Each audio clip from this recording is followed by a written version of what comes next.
A self-appointed HOA president kicked a retired canine service dog in broad daylight, thinking no one would dare challenge her. She didn't know the dog's owner, Dr. Mason Burke, was the official vet for the County Police K-9 unit. With video evidence and the law on his side, Mason set justice in motion. But just wait until you see how this confrontation ended, and why true authority won in the end. Dr. Mason Burke had always been a quiet man. In a world full of noise, he preferred the simple rhythm of his work and life. He was a veterinarian with nearly 20 years of service to the County Police K-9 unit, and when he wasn't at the clinic, he lived peacefully on the edge of the Fairview Oaks community with his closest companion, Max. Max wasn't just a dog, he was a retired K-9 officer, a seasoned Belgian Malinois with a proud record of search and rescue deployments. Even in retirement, Max remained sharp, highly trained, and unfailingly loyal. Mason had been entrusted with his care through the department's special adoption program for retired service dogs. Every morning, Mason took Max for a gentle walk through the neighborhood. Max always wore his bright orange service harness, an unmistakable sign that this was a working dog, respected and protected by law. Fairview Oaks, on the other hand, was not so peaceful these days. The community had a so-called volunteer HOA. It held no official legal standing, but that didn't stop certain residents from playing the part of enforcer. Chief among them was Kara Sims. Kara had declared herself president of this pseudo-HOA. She patrolled the streets in a squeaky old golf cart, armed with a clipboard, a camera phone, and a fake badge she wore proudly on her chest. Her favorite pastime was handing out warning notices about petty infractions no actual HOA would recognize. Mason had dealt with Kara before. He had received notes about his mailbox color supposedly violating community standards. There were warnings about non-compliant patio furniture, even though his was nearly identical to half the homes on the street. He had always chosen to ignore these small acts of harassment, until that morning. It was a clear, sunny Saturday, a perfect day for a short walk before Mason's shift at the clinic. Max walked calmly by his side, tail relaxed, eyes bright. The Greenway Trail through the center of the community was nearly empty, except for a few early joggers. As they approached the path, Mason spotted Kara's golf cart idling near the benches. She was alone, fiddling with her phone. Mason considered taking a different route, but decided against it. Max deserved his routine, and there was nothing unlawful about their walk. The moment they stepped onto the greenway, Kara looked up sharply. Her expression darkened. Without a word, she whipped the cart around and rolled straight into their path, blocking them. "No dangerous dogs allowed on common grounds," she shouted, her voice sharp enough to draw glances from a couple nearby. Mason kept his voice steady. "This is a retired service dog. He's leashed and wearing his ID," he said, motioning calmly toward Max's harness. But Kara's eyes were already gleaming with self-importance. "You think I care?" she snapped. "I've warned you before. You think your special dog gets to scare children?" Max stood still, posture perfect, ears relaxed. The picture of obedience. There was no threat, no cause for alarm. Mason opened his mouth to respond, to de-escalate, to remind her again that state law protected service animals, even retired ones. But he didn't get the chance. In a sudden, jerking movement, Kara lunged forward, swung her foot out, and kicked Max hard in the side. The thud was sickening. Max let out a sharp yelp and staggered sideways, folding briefly onto the grass. For a moment, Mason couldn't move. His mind reeled. Had this woman, in broad daylight, in front of witnesses, just assaulted his dog? Max lay still, stunned, trembling faintly under Mason's hand as he knelt beside him. His breathing was fast and shallow. The shock hit Mason like a wave. His heart pounded, adrenaline coursing through him. This wasn't some petty note on a door. This was different. And as the first seconds of disbelief faded, something deeper took its place. A cold, steady rage building beneath the surface. Mason knelt beside Max, his pulse racing. Veterinary instincts took over even as his heart hammered. With gentle, practiced hands, he felt along Max's ribs, checked his breathing, looked for signs of internal injury. Max was conscious, but trembling, a mix of pain and shock in his steady brown eyes. There were no obvious fractures, but deep bruising was certain. Mason could already feel the tense muscles beneath Max's coat. He looked up, jaw tight.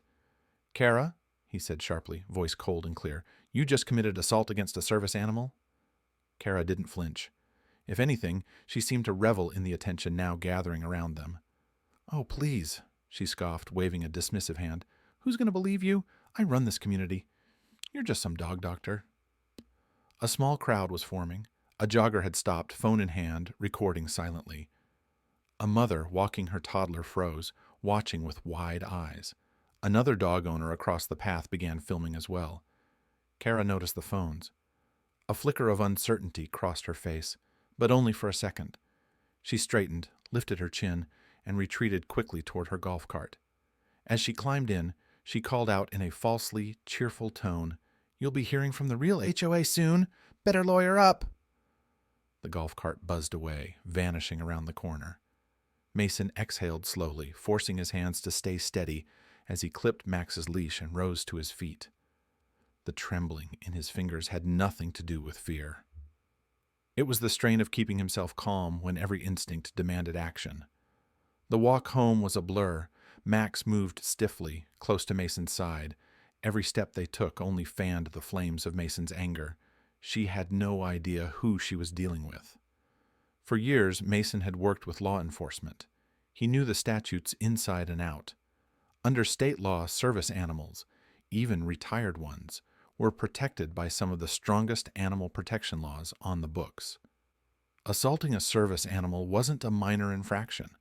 It was a felony. And Kara had done it openly, in front of witnesses, but what seared itself deepest into Mason's mind wasn't the legal violation. It was the look on her face. That smug, self-satisfied smirk. The utter certainty that she was untouchable, beyond consequence. She thought this would be just another petty power trip. By the time Mason reached home, word had already begun to spread. His phone buzzed repeatedly. Neighbors were sending messages, photos, and video clips. One text stood out. "We got the whole thing on video. Sending now. Let us know if you need anything. Oh, that was horrible." Mason sat at his kitchen table and opened the first video. Crystal clear. Max standing calmly, harness visible. Kara shouting, then the sudden lunge, the unmistakable kick, Max crumpling with a yelp. There was no gray area, no possible excuse. Mason leaned back, watching it again, this time with an icy focus. His jaw tightened. Hatred burned low and steady now, not the kind that clouded judgment, the kind that demanded action. Kara had no idea who Mason really was. Not just a veterinarian, not just a quiet man with a dog. He was the trusted vet for the entire County Police K-9 unit, a man with deep ties to law enforcement, well-versed in the exact laws Kara had just violated. And now, for the first time in years, Mason felt no urge to turn the other cheek. This wasn't about petty notes anymore. It was about justice, and Kara Sims was about to learn what that truly meant. Later that afternoon, Mason sat quietly in the passenger seat of his SUV. Max lay curled in the back, drowsy from the mild sedative the emergency vet had administered. At the clinic, Mason had watched the x-rays with a practiced eye. There were no fractures, a small relief. But the contusions were deep. Pain medication had been prescribed, along with strict orders for rest. It would be weeks before Max could resume normal activity. As he waited for the discharge paperwork, Mason's gaze drifted to his phone. His anger had not subsided. If anything, it had sharpened, channeled now into a cold, focused resolve. Enough was enough. He opened a secure messaging thread with Lieutenant Jamie Connors, supervisor of the County Police K-9 unit, and a longtime colleague.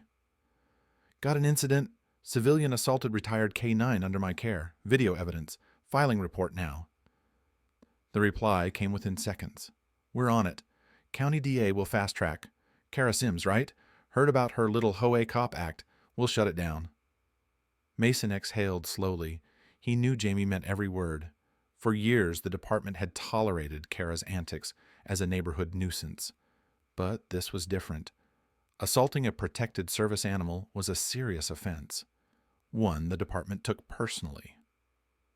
By the time Mason arrived home with Max, he had already begun assembling his next steps. That evening, in his study, Mason prepared the formal police report. Every detail was included: timeline, witness accounts, video files, medical records from the vet. He attached everything meticulously, knowing full well that the stronger the initial report, the faster the legal machinery would move. Next, he contacted the Police K-9 Foundation legal team, a specialized group of attorneys who aggressively pursued cases involving injured K-9 officers and their handlers. Their response was swift and enthusiastic. "We'll coordinate with the DA, full pro bono support, send all evidence. We've wanted a case on Kara Sims for a while." Mason allowed himself a grim smile. The wheels were turning now. By Monday morning, the case file had landed on the desk of the county sheriff's office. The DA had authorized an immediate investigation. And that afternoon, the first action arrived. A real county deputy, not a volunteer, not a neighborhood enforcer, arrived at Kara's door, accompanied by 2 active K-9 handlers in full uniform. This time, there were no golf carts or fake badges on her side. The deputy knocked firmly. When Kara opened the door, her defiant posture faltered as she took in the sight of the uniformed officers. "We're here to execute a search warrant," the deputy said calmly.